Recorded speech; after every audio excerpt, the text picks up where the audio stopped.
Welcome to the Great Beer State podcast from the Michigan Brewers Guild.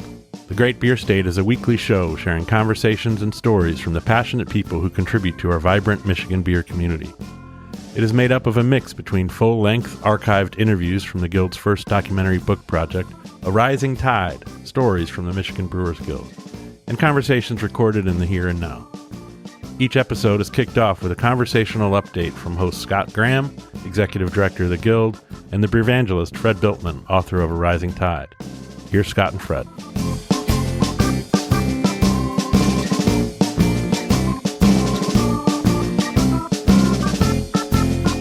Welcome to episode 8 of the Great Beer State podcast. Scott?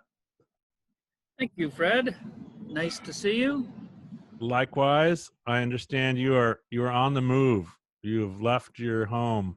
I am out of the bunker in Gaylord, and actually would like to throw a shout out to the folks at Brick House Brews in Sparta. Here visiting them as a new brewery member of the Guild, and recently opened. What a time to open! But it's a beautiful place, and they're letting me use the back room here. So they're also providing tasty beers. And if there's a little bit of background noise, that's what you're hearing. The sound of a brewery is soothing to my soul. So it's great to hear you out.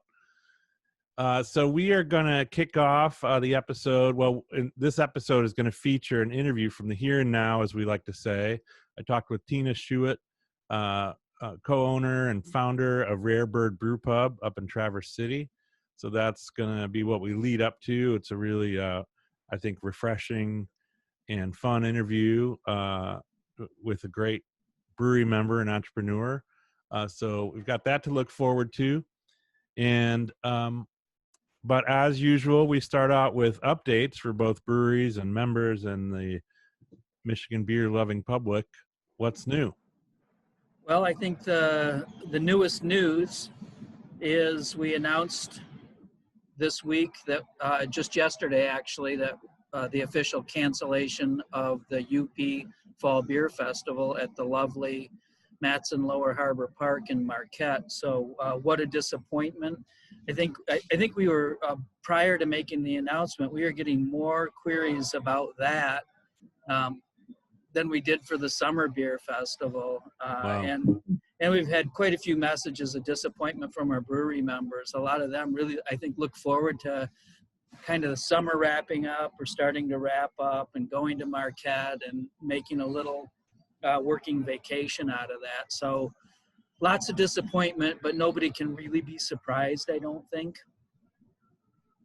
Yeah, it's a very difficult climate to imagine it happening in some regards, and yet it's such a gem. Both, it's just such a perfect location, and I think everybody likes to get away, cross the bridge if they're not already there, and it'll make next year that much more special, hopefully. But that is certainly a tough one to hear and perfectly understandable as far as I can see. Yeah, and for anybody who hasn't been, it's just a beautiful setting, and that event has grown to be, a really popular, busy festival. I've done a number of interviews right away. The media and the community up there is very engaged, so there was a lot of interest about it. And of course, people wonder what goes into making the decision. And in today's environment, we're still not permitted to have large gatherings, even outdoors, and it's just not feasible for us to do a festival at even 1,000 people. Doesn't come close to working for us in a traditional format. Let alone, it might not really be advisable to bring a bunch of cooties from all over below the bridge to Marquette. Heavens forbid that be a source of spreading the virus. It'd really feel terrible. So yeah, it was a disappointing decision, but it was kind of an obvious one, and just got to the point where it kind of to make the no-go. We're in wait-and-see mode for quite a few weeks, and it just, things didn't get better enough as we had hoped they would. And so, yeah, it's a big disappointment. We'll look forward to 2021. I think you bring up a great point, though, that you know, I can't see it being responsible to encourage thousands of people to head into a otherwise low density population in this current climate. I think looking out for the Upper Peninsula, looking out for Marquette, is part of our responsibility to a community that's really welcomed us and supported us the whole time. So appreciate hearing that, and I think that's something for everybody to consider as we work through the disappointment and look forward. So we've got one festival left on the docket this year. I'm sure that's under scrutiny, and that I got to imagine it's also still a head scratcher. Any thoughts on timeline in terms of making a decision about what to do with Detroit Fall Beer Festival? So we are still in wait and see mode when it comes to Detroit, which of course is late in October. There's a little bit of time, but thinking of the geography of Detroit and where we are now, while we haven't made an official decision, inside scoop is I'm not overly optimistic, but there really has not been a decision made yet. Gotcha. So what about for members, enthusiasts, and the public? We talked a little bit about legislation last week. Are there updates there, new offerings, or anything else perhaps in the COVID related world that our beer loving public should be looking out for? Well, a couple of different things. So last week, quite a few pieces of legislation actually got signed into law, some of them directly affecting the beer industry, and most of them kind of in behind the scenes ways that maybe get a little bit of boring, kind of eye-rolling content if we were to dig into it. But one of the interesting things is, and it's really focused more on bars and restaurants than strictly breweries, but it's some sort of temporary allowances to offer cocktails and other drinks to go without having a special license to do that. And the creation of these social zones or social districts where if a municipality wanted to, they could create an area that touches several retail operations and have it be one common area where you can purchase your beer, drink, wine, whatever at the establishment, and then go into this social district. So that might be an interesting thing in certain communities. We're certainly not going to see it. Not going to see it everywhere, though. Another thing that came down as we've seen the continued spread of the virus is an executive order that was really kind of directed at the nightclub environment. But if you have a retail license and are that type of bar where your gross sales are more than 70% alcohol, they had to close for indoor service. They could still do takeout. They could still do outdoor seating.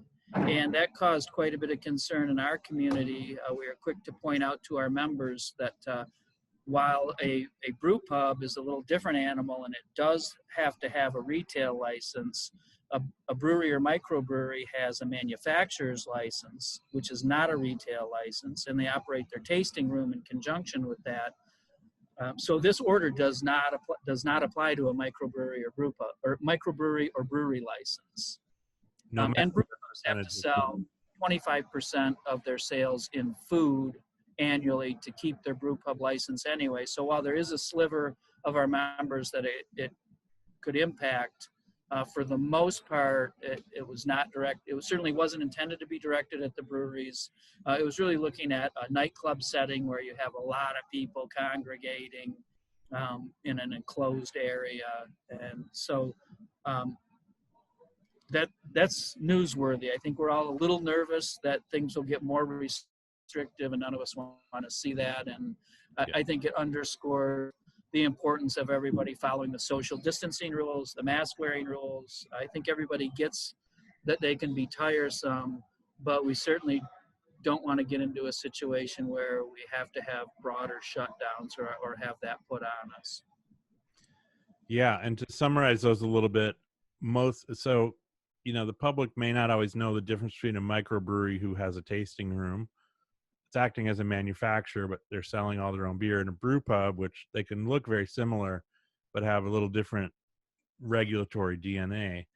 But to clarify what you're saying, most likely any brewery of any license is not going to be affected by that rule about the food and drink percentage. There is some potential for very few to come under that if they were a brew pub, but it's highly unlikely because they're already at least at 25% food. And then social zones and the beer to go, it might take a minute for a municipality to pass that, approve the region for shared space, but the beer, wine, and cocktails to go from a retailer, that's in effect right away. Yes.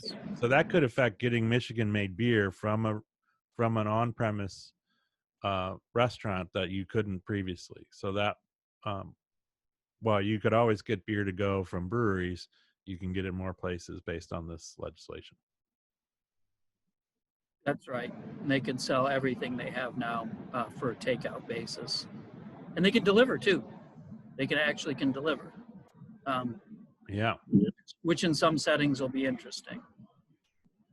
Think of somebody that's got waterfront access, like Old Boys. You could actually call in an order and pull up out in front with your boat and have it delivered out to your boat.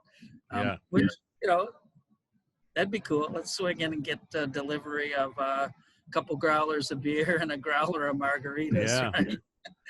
Yeah. It is good to see more opportunities for that section of the industry who's been really hit hard. It's sort of a double-edged sword in that it's more opportunities to get some revenue going and to serve their customers while they've been so limited. And then it's also like, man, it's another thing they got to figure out. It's another system and protocol. So everybody's working hard to figure this out. And just leads me into my common refrain. You already mentioned the social distancing and masks, and I think we've both echoed the fact that if you're going out and getting served curbside, dining room table, otherwise you're getting served by a business who's been through the ringer. So be kind, be nice, be supportive, tip well. These are strange times indeed, and we gotta support that on-premise segment, which includes breweries, bars, and restaurants. Yeah, and you talk to any service staff or anybody that's working in that environment, and it's been stressful. For the most part, almost everybody's really thoughtful and kind, but not. It doesn't apply to 100%, and it takes its toll on folks that are doing a hard job anyway. So yeah, I would echo that. And even if their clientele is 100% kind, they're already coming in exhausted to start the shift and staying later and sanitizing and all that. So give them your support. Seems like a good time to jump into the Brewer's Dozen, our weekly tradition of giving a shout out to 13 member breweries of our close to 300 members. You want to kick us off there, Scott? Yeah, let's start in Grandville with Arvon Brewing Company, which is a little bit of a unique place. It started as a kind of I guess a crazy part-time venture where the owners it's two young couples, and they kept their jobs and are kind of brewing on the weekends, open on the weekends. You can come and pick up your beer once a month. So real small operation, and they may have expanded beyond that now. I know that's how things were at the beginning, but Arvon Brewing in Grandville. Right on. Next up is Block Brewing Company in both Howell and Brighton. Yeah, both brewpub operations, fun, engaging, and it's kind of, I guess, a two-unit operation. Longtime member, Blue Tractor Barbecue and Brewery in Ann Arbor. Been around for quite a while, been a good member, been at lots of beer festivals. Absolutely. Next up, we have City Brewing Company in Grand Rapids. A bustling scene, of course. They've been there for a little bit now, and it's been really interesting to watch Grand Rapids and City Built just sort of build this this pretty tight and busy, robust scene in Grand Rapids. Absolutely. Another longtime member that's a brew pub, Jasper Ridge Brewery in Ishpeming. For those of you who don't know where Ishpeming is, it is just west of Marquette, kind of in the center of the Upper Peninsula. But they've been in operation for over 20 years and still going. So it's a great stop on your way through the UP. Yeah, a long time. We talked to Grant. We interviewed him as part of a Rising Tide, who's no longer there, but had been there. Boy, do you know, had he brewed there? It had to be close to 20 years. Grant was there something like 17 years. Yeah. From the time they opened right on through. Next up, we have Mountain Town Station in Mount Pleasant. They've been going for a while too, which is impressive, I think. Mount Pleasant's a little bit off the beaten path in some regards, and they've been supporting a local brewery for a long time, doing great stuff. Yeah, more than 20 years again there. A brewery that's not quite as long tenured as those is Farmington Brewing Company in Farmington. And then we have Granite City Food and Brewery. So here we've got a multi-location operation in Troy, Northville, and Detroit, as well as other operations in other states. Old Nation Brewing Company in Williamston. Fun operation. The brewery's not that old, but Travis Fritz, who started that brewery, has a history in the community, and they've got a fun pub and great beers. Absolutely. Next up is Parker's Hilltop Brewery in Clarkston. Now, I've not been to Parker's, but I started thinking when I saw this on the list, I just started thinking about Clarkston and Clarkston Union and how long that another small off the beaten path community, and they've been supporting craft beer since as early as I can remember. Just about mid-90s, that town came on the map and had a real strong pulse supporting Michigan made microbrews. Yeah, absolutely. Moving to another community that's not a big metropolis in Ionia, we have Steel Street Brewing. Another bustling scene, and we talked to Tina a little bit about this, is Traverse City, and they've got the Filling Station microbrewery there, putting great beers out, and look forward to seeing them every time we're up there.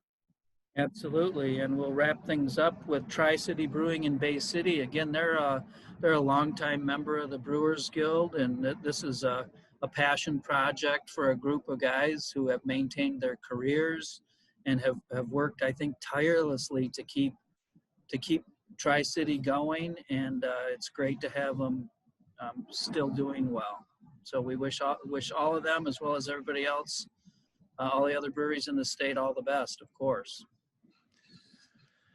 Absolutely. So that's the Brewers Dozen, which brings us to kicking off our interview for this week. We talked to Tina Schuett, who is a co-founder of Rare Bird Brewpub with her business partner, Nate. And I love talking with Tina. I thought it was, I just felt sort of energized. I think here's a great entrepreneurial story of a person who fell in love with beer early, that, inspired by, it's sort of a similar story with a fresh perspective, is inspired by an experience at a young age, starts home brewing early, and the next thing you know, they're a professional brewer, and in very short order, working on carving out a niche for their own business. It's, when you say it or on paper, it seems like a classic microbrew story, but I think that's what's great about these conversations is every path's a little unique, and I just thought it was fun talking to Tina and hearing the origin story of Rare Bird Brewpub. Yeah, I love visiting Rare Bird, and like lots of others, Tina has a unique story and it's of course interesting to showcase a woman in the industry. She is the brewer and the co-owner and founder of that business, and they've done a great job. So it was a fun interview to listen to, like they all are. I mean, I guess I keep coming back to that, but you can't listen to these interviews and not go, oh, I didn't know that, or I hadn't thought about that, or that reminds me of somebody else. They're all very interesting. Yeah, and I find that to happen with people that I know as much as people that I don't know. Like, the conversation leads us into different places, and pretty soon somebody, I might have known for a decade, I'm still going, well, that's interesting. So I think that's the power of story, that's the power of conversation, and also beer. And I love here you have the founders of the brewery. They met at another Michigan brewery, Right Brain, and pretty soon they, Tina tells the story well also about how their plans needed to change. We talk about, adapting and pivoting, and their original location didn't pan out. Their original investors didn't pan out. I mean, it was a series of moments that could have been the end. And somehow or another, with the driven characters of our scene, oftentimes it is not the end. It is just a chapter in their approach to getting the brewery out into the world. So with that, unless you've got anything to add, Scott, I think it's a good time to hand it off to Tina, who I talked to while she was at Rare Bird here in the here and now 2020. The strangest year I've experienced, and likely any of us have. Here's Tina from Rare Bird Brewpub, Traverse City, Cheers. Michigan. Cheers.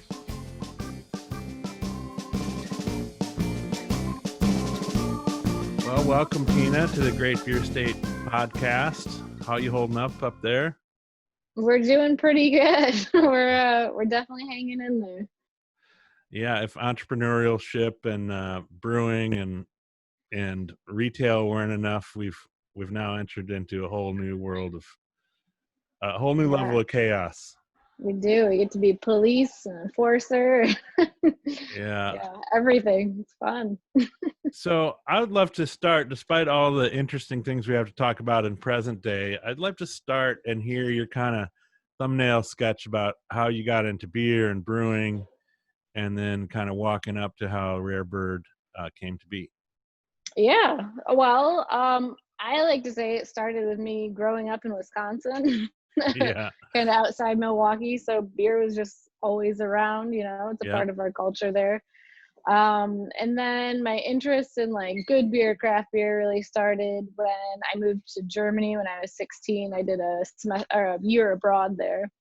And so you can legally drink there at that age. And so I got a taste for, some of the best beer in the world. And when I came back, it was funny because my friends were trying to, sneak cases of Red Dog and Busch Light. And I was at that point already like, nope. And I started to get interested in craft beer.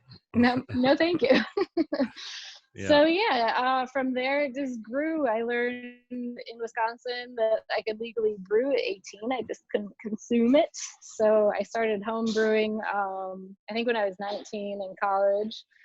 And the obsession just kind of stuck. I went off after I graduated. I got a botany degree, and I was a park ranger in California and New Zealand. And I came back and I did children's health research, but I was just, home brewing through all of that. And then I just couldn't kind of suppress the itch. So I decided to try and apply to every brewery in the area, knowing I just start at the bottom and work my way up. And that's how I got into it. Awesome. Can you give me a little framework for what year you were in Germany, or what year you started seeing craft beers around? What was, besides the year, maybe what was the scene like what part of Germany, and where were they in their own sort of brewing? So I was there, it would have been 2002-ish. Okay. So they hadn't started their craft brewing scene really. I mean, they've always had it, I guess, is actually the real thing. They always, every little town has their brewery that supplies the region. And so we had the local brews from each little region, and depending where you were, you got different styles and different breweries. So their, I don't know, transition into trying to kind of replicate the American brew style hadn't happened yet. But I just thought it was so cool that it wasn't like, 3 or 4 macro brews and the same shit everywhere. And that depending what town you're in, you're drinking a different beer, and the Rauch beers in a certain town, or, it was just cool how every place drinking some Kulsch and Köln, truly getting the beer from the city where it was born, getting alt beer in Dusseldorf, it was just so cool to me that I'm like, oh my God, I'm getting like the actual beer from the brewery where it was invented. And it just stuck with me. And it sounds like you got to travel around a bit, so you were able to taste those different regions and classic styles. And yep. So I was living in the southwest corner near Stuttgart, so in Baden-Württemberg, the state. And luckily, I got to travel around, go up to the north. And my family is originally from kind of the Koblenz, Frankfurt area. Okay. My grandparents are from there. My aunt was born there. So I got to see it all. Nice. Was there a particular, so that sounds like that whet your appetite for beer and for flavor, and it was a short time after you started brewing. Was there any particular style that was close to your heart that started to really lead you, or was it more the potential of all of the directions? I definitely started, I think, what you'd say like the typical way, kind of Hefeweizens and wit beers, just the easier going, kind of like fruity, bubblegummy, the easier to drink, lower IBU beers definitely were kind of what I started, some fruitier stuff. And then I always compare it to wine. Like people start with a sweet white wine, and before you know it, you're into like a nice bold dry red.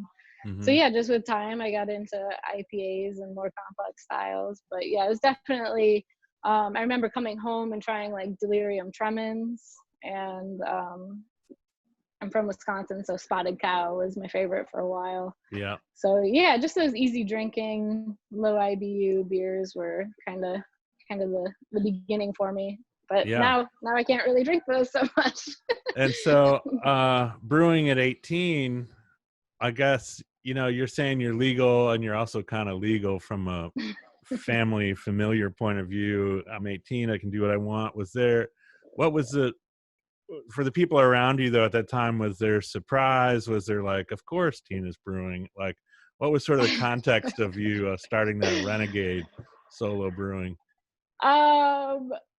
I don't think anybody was too surprised. I'm from a young age always like kind of like figuring things out and doing my own thing. So when I was 16, like I had my own garden, I was growing my own veggies. So I think everybody was just kind of like, okay, Tina's just doing something else. The natural progression. So, it was just like, well, she's interested in beer. Okay, she's gonna make some beer. And my parents knew pretty well already that like from spending the time in Germany that I treated alcohol with respect and wasn't being an idiot about it. So I think everybody was just kind of. So it sounds like acknowledgement, but also kind of a room for encouragement versus totally anything else. That's nice. And it was cool, getting kind of my friends into it in college because they were still drinking mostly shitty beer. And luckily I went to school in Stevens Point, Wisconsin, and that's where Central Waters is. So I got a taste for really good craft beer right into college, with them having, being our little neighborhood brewery. So it was cool to introduce some friends into it as well, and having them drink, because everybody thinks the first time you taste homebrew it's going to taste like crap. And I'm being like, oh, this is good, I like this. Like, all right, we're doing it. Well, and I think that around that time too, like there had been some progression in terms of at least people recognized beer could be made or was made by human beings. Like I think it's not that far back where it's just like, I feel like the drinking public had no concept that things were made by someone somewhere. churning them out. Like that Yeah. seems to be one of Yeah. the traits, especially when in this project in a rising tide, when we go back to the 80s and 90s, I can remember people just being like, no concept that that's even done. And so Totally. I here mean, you have some of that available, and then I don't know, I just got on that because you're talking about introducing it to friends and having people like change their mind about, oh, there's quality involved in this shift, yeah. Yeah, versus it's just a pretty cool to trend. be a part of it. Hmm. So maybe shift into the next wave. When did you get the bug to, I see this as kind of two parts. Like there's the bug to brew professionally, and then there's the bug to become a business owner. Were those woven together when you looked for work in brewing, or was it one and then the other? Um, one and then the other, I'd say, but I feel like I'm kind of a natural born boss, for lack of better words. My dad owned his business and ran it, and we have very similar personalities. So I think I always knew I was better at being a boss than an employee. But I Yeah. definitely didn't have plans to go and open up my brewery as quick as it all happened. So I worked in that initial brewery just for like 8 months in Wisconsin, in Black River Falls. And And remind me, then, what year was that? so that would have been like 2009, 2010-ish. Okay. And then just happenstance, a brewery that I liked here in Traverse City needed a brewer, and I love Traverse City. My mom's from the area, so we come up here every year to visit the family and my grandma. And so when an opportunity to move here came, I jumped on it. And I only worked for that brewery for, it was less than a year. But in that time, met my business partner, Nate, and he kind of hatched this idea like, hey, why don't we try and start a brewery? And so, yeah, within just a few years of being a professional brewer, all of a sudden we were opening up our brewery, Wow. And like that was, you guys worked 26, together 27 years old. wow. You guys worked together at Right Brain? Is that Mm-hmm. right? Yep. Gotcha. Yep. So, yeah, so collectively, what was his experience level like? I mean, were you both kind of in the same realm of, we're in this for a little while, but we see an opportunity, let's jump in? Was he about? Yeah, I mean, neither of us had any experience truly running or operating a business. He was front of house at Right Brain and was a bar manager, and I was just, a brewing assistant, really. Yeah. But yeah, he's like, hey, it was when Right Brain was moving, and he thought, we know this is a proven location, so let's try and work here, work it into the space. That didn't end up working. The workshop is there now. But we're here now. It worked out in the end, but it was a crazy path to get here with lots of highs and lows. But Yeah, I'll I'm bet. so happy we ended up in the space that we're in. Yeah. Can you share any sort of big picture thoughts or encourage? I mean, now with COVID, everything's the playing field is probably all distorted. But if we set that aside for a moment, I just think about that process of, we got, a lot of people have ideas, and the number's smaller that go through the business planning process, find a location, figure out funding, figure out equipment, and the next thing you know, have a successful brand and business. So without covering each and every one of those nuts and bolts, do you have any takeaways from that period of planning to opening, and maybe I don't know, whether it's stories or something about what people should think about if they want to open a brewery? Yeah. Don't expect it to be easy. Expect it to cost double whatever you think it will be, but it will take twice as long. Yeah. And yeah, I mean, you got to be resilient. I mean, part of the reason why we started the idea was Nate had some family friends with some money, and they wanted to fund some young people and thought this was a good idea. Well, they told us to like put your own money in first, and then we'll follow, show us you're committed. So we put in a lot of everything we had, plus small loans from our parents. And we're like, okay, your turn to chip in. They backed out. And so we were left Oh, scrambling, and it actually ended up kind scary. of coming. Oh, it was horrible, horrible. Um, but we ended up getting SBA loans because we had put that money in. It actually helped us. And so luckily because of that, we ended up not having them as business partners. And then also with the space, we were working with the landlord at the other spot, and he was going to be a business owner. And then last minute, he like kind of pulled it out from under our feet. So we were left to find this space, and then issues with the landlord here saying he was going to do a bunch of stuff, and he didn't, put us in a really tough spot. But yeah, I mean, it's hard, like hindsight 2020, we learned a ton about getting burned by people, but Yeah. I don't know how else we would have learned it. I mean, yeah, do your due diligence, I think, is a good tip. Yeah, it is. Well, it sounds like the other tip on the other side of that coin is, adapt. I mean, and that's what every business Totally. is going through right now, is that some of that wasn't about homework. It was about something, it sounds to me like there were some unexpected changes and reversals Yeah. and That shifts, and the ability to adapt is also what gets you on the other side of that. 100%. I mean, I don't know how many times we felt like we were kicked on the ground and thought, like this is the end, but it was just like, nope, all right, pivot. Like just constantly, every time something happened that was, seemed like, oh God, this is going to ruin us, it's over.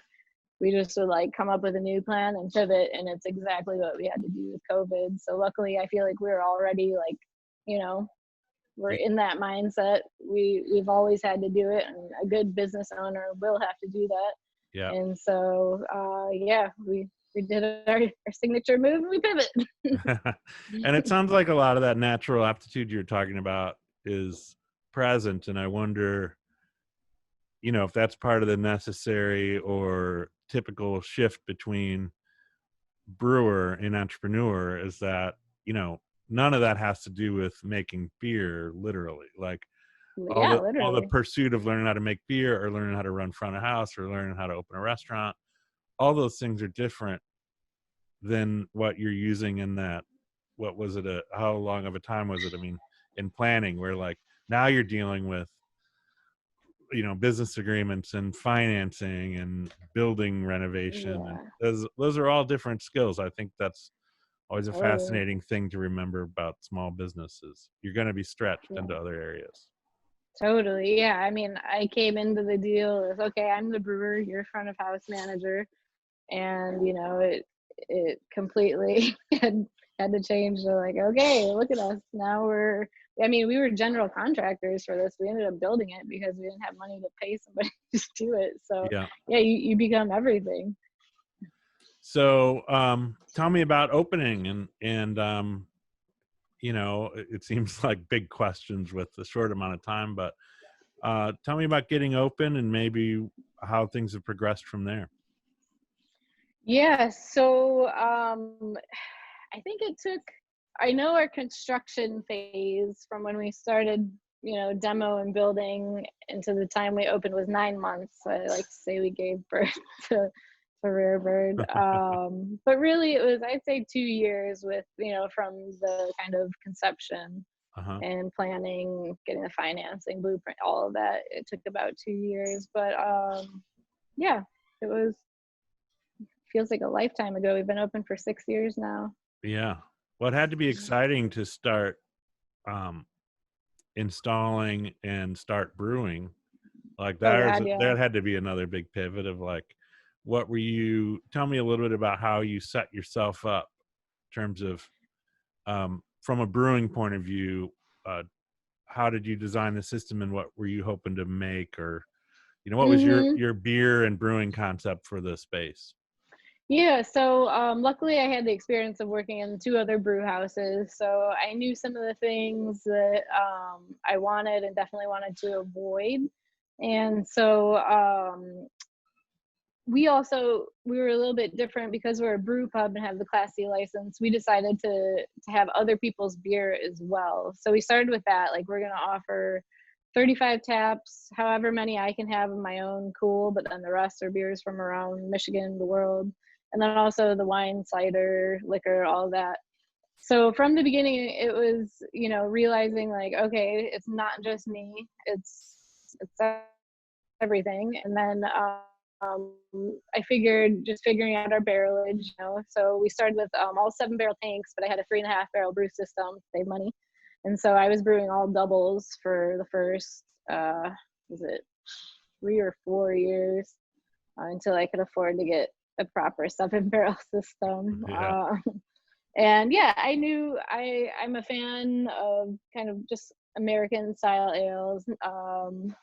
Getting more into lagers, but it's hard, with timing. So just basing the system off of that, kind of a little bit quicker turnaround beers that we could push through, and it's worked pretty well.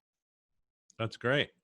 And how has the it seems like from what I remember being there and talking early on, and what you just said now, that tradition of having other beers and guest taps and mixing it all in, any more about that in terms of what that was like to roll out? Were people surprised? Did it go well? What has your tradition of guest taps and house beers been like over the years now that you've had time to experience it all? Yeah, it's funny. Honestly, I don't even really like think about it anymore. I mean, I do all the beer ordering, but to me, it's just so normal. It's which is what we do here. But yesterday, I was out in our new little tent area and just like, cleaning up the flowers and just listening to people out there. And I heard a guy say like, "Oh, they have a bunch of other people's beer on. That's really weird. Why would they do?" And I think that may have been one of the first time I actually heard somebody say that. And I'm like, "Oh, cool. They have other people's beer on tap." Right. But I always saw it as an advantage, two perspectives.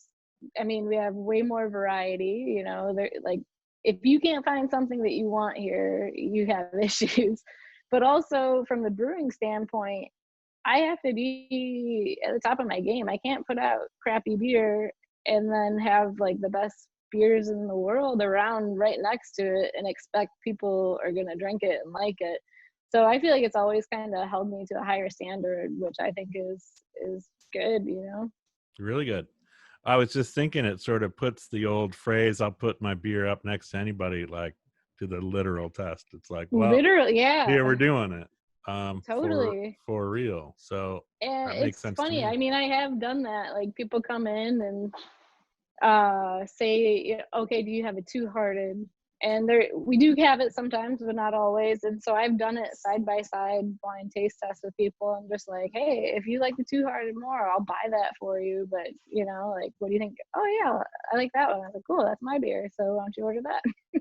Nice. So it's fun, it's again opening up people's minds and kind of introducing them like, yeah, Two Hearted is a great beer and I understand why it's your go-to, but why don't you try something else? Try this. Oh, yep, you like that. See, you probably like a bunch of other beers, but Yeah. you gotta try them first. And did you set guidelines? Again, this might be a reflection of both your region that's fairly beer forward and the timeline of when you guys opened, but have you set guidelines in terms of craft or macro and what how you determine what guest beers make it in the door? Like are guests expecting, a macro light beer, and how does that conversation go? We've always tried to kind of keep macro in general out. We randomly have had like a Miller High Life keg, never had Miller Lite, Bud Light, any of those. But just for like sentimental purposes, we put on Miller High Life once. We sometimes we do have some more macros. Like right now we have Heineken on. We'll go through kind of more European macros. We really, I think one time we had that the Miller High Life. But yeah, we tend to keep kind of standard European beers on, just because, they've been doing it for a long time. Like I say, it's that beer from that region. They've perfected it. It's what we're all trying to copy, basically. So why not offer it to people, especially some of the people that maybe are Bud Light drinkers or whatever. It's just like, here, why don't you try this European one? Oh yeah, okay, I like that. It's just giving people options and what they like. But typically, if we're gonna go macro, it's gonna be European. So that's kind of makes sense. the trend we do. And your draft and bottle? or draft only? Mainly draft. We have a Okay, little bit of bottle. Like we have Black Rocks cans and I a gotcha. couple good of the classic Trappist Belgian beers. Yeah. Gotcha. So I'd love to talk a little bit about the brewing community. Both, maybe we start with Traverse City a little bit, and then we'll kind of weave back into the larger community in the Brewers Guild. But I find, like, I would just love to hear your take on how Traverse City brewing scene, what it's like, how the brewers connect to each other, and I imagine you guys have seen a lot of growth. So kind of what's been going on in the course of the Rare Bird history and the other breweries around the area. Yeah. So it's yeah, our scene is awesome. We're all pretty connected and friendly. We don't hesitate, call or text each other, hey, do you have this? I'm out of that. We're more than eager to help each other out, which I love. It's awesome.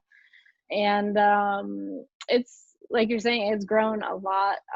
So when we opened, it was kind of when there was this boom in Traverse City of breweries opening. We had, I think, 6 open within that year. So it was pretty terrifying. Everybody's like, how are you guys going to make it? How are you going to stand out? Can everybody make it?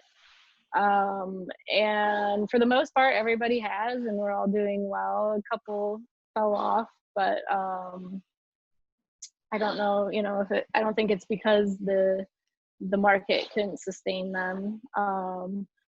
But yeah, it's been really cool because everybody did think there's no way that you guys, like, that everybody can be here. And I always compared it to the wineries here. Like, yeah, sure, back in the 80s, 90s, there's a couple of wineries. Now we have, I don't know, 30, 40 in the area, and they all feed off each other, and it's become a thing. And that's exactly what happened here in Traverse City. Is we all, people come here to do craft brew and wine tours, and so we all just feed each other and pass everybody around, and it benefits everybody. What we always say is, what's good for the goose is good for the gander. Yeah. Do you feel like you had a sense of that from your early days in Germany and from growing up in Wisconsin, and even from your first brewing jobs? Was that community something that was in the periphery, or was that a more of a discovery as you became a business owner? I say it was more discovery. I mean, you'd always like to think that you're going to have good community, but you never know. I mean, I think I honestly almost expected the other way when we were all opening, and I was afraid it was like fend for yourself. Mm-hmm. But yeah, it's awesome. I mean, a lot of us came from the same brewery, came from Right Brain and spread out. So we were all friends and knew each other. So it makes sense that we all get along and love each other. But you never know, if things were different and we were put in weird positions. But yeah, it's awesome. We all support each other. Yeah, that's great.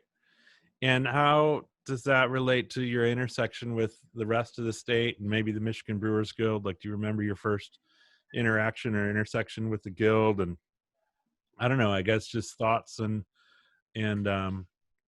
any thoughts on the state's brewing scene and our organization?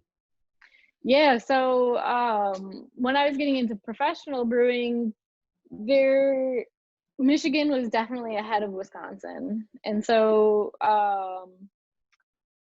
working in a craft brewery in Wisconsin, it was cool and I loved it, but like I was already curious about the Michigan beers. The founders, back then, they're still big, but not, as big as they are. And I loved their beers, and just coming here and visiting and getting 6-packs and being like, oh my God, like you guys had way more, and just seemed like the brewing game was kind of ahead from Wisconsin, which seems crazy since Wisconsin, claims that they're such a beer state, but it was all macros for a long time.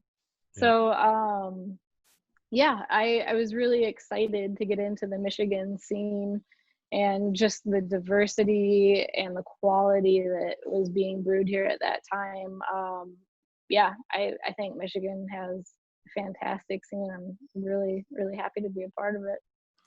Do you have any sort of takeaways on what's important about keeping that this wasn't your word, but I think basically camaraderie. You're talking about everybody getting along, and the even you had a little bit of a sense of surprise at how much that was present while you went through that rush of doubling the breweries in Traverse City. What do you think is important for breweries and brewers and people of the brewing community to keep in mind as we go forward to sort of shore that up and to sort of keep that present? Is there certain things that help you guys steer that? I mean, we are really connected to community. I think sense of community, not, just literally like your direct circle or your town, but I mean, Michigan as a whole, we have our brewing community, we have the Brewers Guild, and as with everything, and we're, seeing it right now with COVID, is we're all in this together. Like, if one brewery starts failing, it's bad for all of us. I feel like it's not like, oh, cool, you're out, that's more money in my pocket. It's, like, why is that brewery failing? So, yeah, I think sense of community and keeping it all together, all connected and looking out for one another is where it's at. Yeah, that's awesome. Well, I want to explore another topic too, and it's always a little strange because, first and foremost, I see you as a colleague and a business owner and a brewer.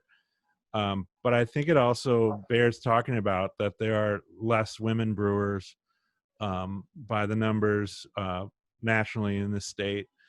Is there anything about that path that stands out or that I think people should be more aware of in terms of how has that been for you? And are there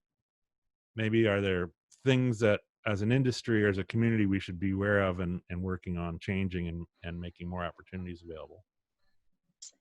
Yeah, it was an interesting path. I mean, I guess maybe I was expecting more resistance or something, but everyone was super accepting and awesome from the beginning. I actually felt like maybe even a little protected. I feel like right away the guys kind of took me under their wing and were looking out for me. And then I met like Kim Schneider, and Yeah. she just like, she already had paved the way and blazed that trail. And Yep, so she's been to brewing a long have time. her is, oh yeah, and amazing beers. She's taking home GBF gold medals. And so just by dumb luck, she was here in town and mentored me a little bit. And she was actually brewing for Sugarfoot Saloon. And when she was moving away, she passed the torch to me and gave me her recipes. And so, yeah, I got super, super lucky with having somebody like her in my life and showing me, she's awesome because she's always like, I don't want to talk about being a female brewer. Like, Yeah. it's a non-point. Like, I'm just a freaking brewer. And so, yeah, I love that about her is like, yeah, why are we even talking about this? But it is interesting. Just, I know the guild is getting a lot more conscious about diversity in the whole brewing scene, and I love it. I mean, I'm gay and a female, and I own the business, and I'm not married to the co-owner. So, like, I am this weird little fraction of percentage in this industry. And I really, really hope that it grows. I love that we're trying to bring in people of color and, just like more queer people. I think the direction that we're heading, and we're doing it very intentionally.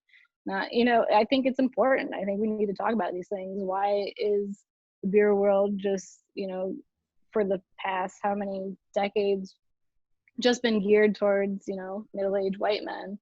So I think the fact that we're opening it up and inviting everybody, I love it. I think it's an awesome time to be a part of it. Yeah, I love hearing that perspective. And it is interesting because, as a white male who's been in the industry a long time, there is that challenge of like, well, I do think everybody should just be treated equally and brewer first or whatever your skill set is, human first. And then at the same time, I feel challenged that we also have to have the conversations because there is an imbalance for whatever reason. Totally. And it's not going to change without talking about it. And Yeah. can we talk about it without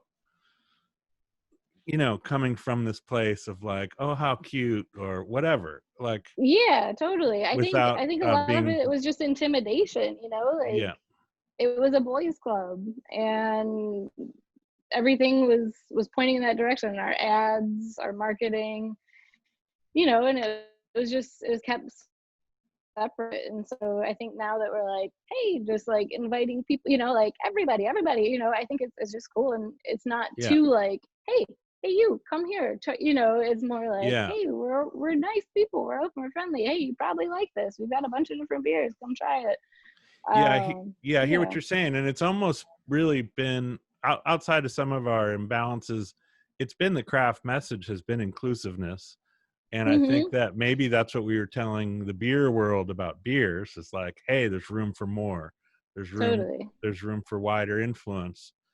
And I think now we're in a wave where we're just able to talk about it from a more informed point of view in terms of that also applies to people in the 100%. breweries, in the audience, wherever, that we need to continue to build a message of inclusivity, which is invitation rather than, I don't know, than Just figure over, it out. Come yeah, try than it. being too Yeah. specific or like saying, Mm-hmm. I don't know how to go further than that. Other than I like talking about it from that invitation and inclusiveness and openness to Mm-hmm. all, I think is a hallmark that hasn't always been as developed as it could be in all areas. Well, I mean, when you think about it, the start of the craft beer scene was really like kind of people that were like in discovery mode, it was like, Yeah. oh, hey, have you tried this? And it was, kind of more of a like, ooh, I found the next cool thing and I'm doing the next cool thing. And like to some extent, like having that kind of like a weird kind of exclusivity of like, I have something special, Yeah. where I think now we're turning into like more, open, and it's not like a cool secret to like craft beer anymore. Well, I think also, our history is dotted with entrepreneurs that paved paths that was not obvious that was available, or they were told no. And so, I think that our history has different versions of that, but Yeah, it includes driven people with a creative idea saying, I'm going to do it anyways, and I'm still here. totally. And I Yeah, you think, told me that this wouldn't work, but look, it worked. yeah, and I think we're here now, and we're also seeing that that sort of path, that sort of success, entrepreneurial success, isn't limited to a type of person. Totally. Um, so that's great to hear. And I think, I've got this next tradition of sort of the last call questions, we call them. It's a little bit of a rapid fire questions, and it starts out with a little bit of a COVID update, which would be another point in this conversation. So maybe we'll just jump into that there, and start the last call questions. Sounds good. First one being the pandemic. How has COVID-19 and all the regulations and closing and opening, how has that affected your business and also your industry outlook looking forward? Yeah, we've definitely played on the cautious side throughout all this. I have a science background, so I just was following what was the data that was coming out, and so we from the beginning were hypersensitive on the sanitization before everything got shut down, and we actually took things down to just carry out and curbside only before it was state mandated, because we were starting to get really nervous about it. And then we tried just operating with just the curbside for a few weeks, and we were just starting to get too nervous about if we were going to get our staff sick or customers sick, and so we just fully shut down for a good month. Did a bunch of projects here, stuff that we hadn't been able to do for the past 6 years. And then once people were starting to feel more comfortable, we opened back up for takeout, and then shortly after that, we got the state, well, not state, our region opened back up for dine-in. So we waited a couple weeks after that before we actually opened up for dine-in, because we were afraid of the people that were gonna, come out in that first couple of weeks. Yeah. It's So strange times. it's so strange. So yeah, I mean, we Freight of did. People has never been a very good hallmark for our industry, Yeah, and but it's real. it's real, Oh, so yeah. strange. So yeah, we've just, we've pivot and adapt. And so we have everything spaced out. We added a big outdoor tent in addition to our patio. So we're basically back up to like our full capacity. Even though everything, every table is spaced 6 feet out, and we're adhering to all the guidelines. So we're really busy. Everybody's coming up to Traverse City since we're one of the few places like open for business fully. And yeah, it's weird, but we're almost back up to normal numbers. Oh, well, that's good to hear. That's encouraging. And yeah, Hmm. Scott and I have been talking on these weekly updates about how, brewers are really well suited from a science and sanitation background to apply production level cleaning. It's sort of a Absolutely. shift, sort of bringing Hmm. it into new territory, but the Yeah. whole idea of sanitation and keeping a clean space that's also being used is old hat Yeah, it for really is. a brewer. So the next question is called "The More You Know." What beer style do you feel most connected to, and what do you wish more people knew about it? Ooh, that's a tough one. It's I've been better than your obsessed. favorite beer question. That was mine. Oh, that's really hard. Most connected to, I would probably say, honestly, a pale ale. I think they get kind of a bad rap these days of being Yeah, like boring, but I've always said that one, like, for a lot of people that, oh, I don't like hops. Well, you actually probably do. You just don't like the bitter. And so I love pale ales for that reason, that they can like showcase the profile and the hop aroma and the flavors, but not necessarily that bite that turns a lot of people away. So I would probably say an American pale ale for that, kind of being a turning point for some people that think that they don't like hops, kind yeah, of introducing them to it. I love it. You're here. So I want to talk about your ideal home bar. So I wonder what your home bar setup's like, and if you have any suggestions for people who now, despite Rare Bird being back open for business, I think people are spending more time serving and enjoying beer at home. So any suggestions, and so a little bit of what's your setup and what would you suggest for others? Yeah, so I have my fridge and then two beverage mini mini fridges that are just full of beverages. And for me, it's variety. I have craft beers from all over, and then I've got hard seltzer and Modelo, and some of our craft cocktails that we make in bulk and can throw in a crowler as well. So for me, it's everything. Like there's days where I can't handle, like, I'm too full and too hot, I can't handle a craft beer necessarily, so I'm gonna drink some Bird Claw hard seltzer. Or there's a day where we want to go out on the boat, and that like El Guante sounds really good, but I just want to dump some Clamato in it and make a michelada. So for me, I am totally not a purist on the craft beer. I think it's all about variety in the beverage industry, which we're seeing obviously with like the hard seltzer explosion, and all of us are doing it. Yeah, You're making all the awesome liquors. I mean, I think diversity is the number one thing. Just you got to have a little something for what you're feeling in that moment, and it could change from one drink to the other. yeah, right on.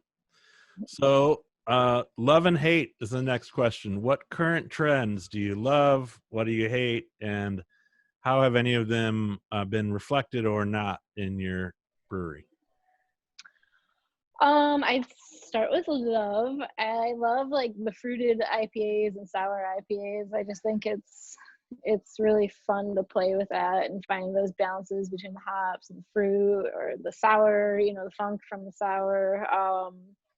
Definitely been doing a lot of those lately. We have Notorious RBG on tap, which is a fruited pale ale. It's got Excellent.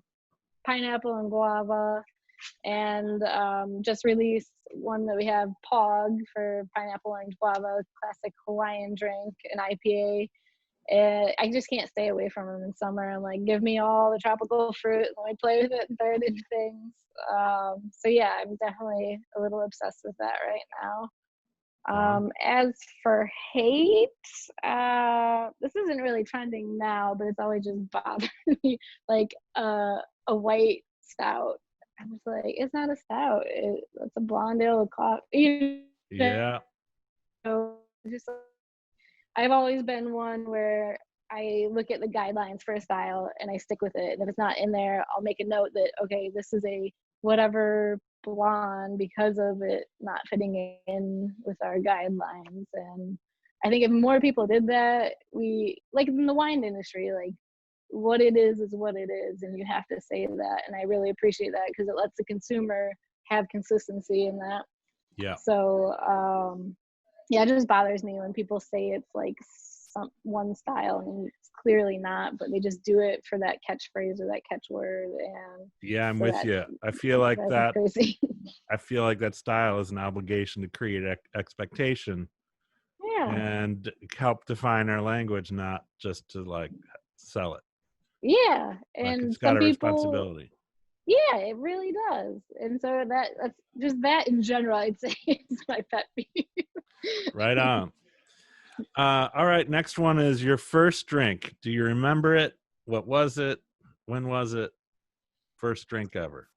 I mean, there's pictures of me sipping on my dad's bottle of beer when I was in a diaper. So yeah, he thought it was really funny to give me a little, taste at the end. And so I can't say I remember because there you go. But there's photographic evidence. There's photographic evidence. All right. How about your worst drink? You remember a drink that shouldn't have, that you would have wished you didn't have? Oh, some infected beers that you try and just like what happened. I remember learning what an infected beer was for the first time, like trying, just being like, it was at the point where I didn't know what it was or how to describe it, but it was being like, this is not right, something was wrong here. And then doing homework later and figuring out, oh, okay, that was a diacetyl bomb. Whatever. Yeah, something has gone terribly wrong. Something isn't right. All right, last question. Who is your bucket list drinking companion? So somebody you haven't had a beer with, but that you would love to. I would probably say Garrett Oliver. Right on. I think just talking about, the diversity of the industry, obviously he's an outnumbered man in the industry. He is awesome brewer, clearly, top of his game, super knowledgeable. I think I could pick his brain for quite some time and also have fun while doing it. Absolutely. He is a friend and a true gentleman, and I would encourage that for sure. And I don't know if you saw it. I just saw it, I think it was like on Instagram or something yesterday, that he just started a Michael Jackson, or he's started a new scholarship fund for people of color through the Michael Jackson Foundation. And they just made some big announcement yesterday. That's awesome. True to form, he's doing the work and sharing some stories, and I think he's an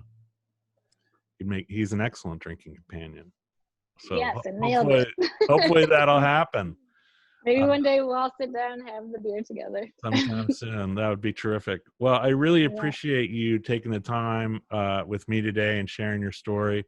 I appreciate everything you and Nate and the Rare Bird team have put together out there, bringing beautiful beers to the world and everything that you guys do. So thank you for that, and good luck with everything, and keep up the good work. Thank you so much for having me. It's been awesome as always. See ya. Yep, we'll talk soon. All right, take care, Fred.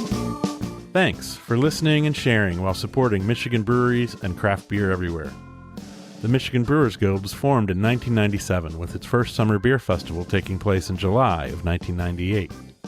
Its now 5 annual festivals are dedicated exclusively to Michigan beer brewed by more than 270 member breweries.